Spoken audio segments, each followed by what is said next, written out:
Welcome to the informative Motorola Edge 30 Ultra, and I'll show you how to enable or disable NFC on this device. So first let's open the settings application and then tap here to connected devices. Then click to connection preferences and select NFC. Now just to turn on or turn off NFC feature, we should click once on this switcher, and that's it. If you wanna make invisible NFC icon on your status bar here, so now let's just find it here. So you can turn on or turn off NFC also from here, and if you want to make it invisible, you just should click here on this switcher. Okay, visible on status bar here.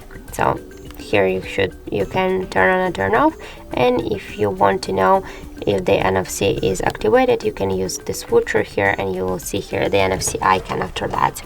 So that's it. Thank you for watching, and if you find this video helpful, don't forget to leave a like, comment and to subscribe our channel.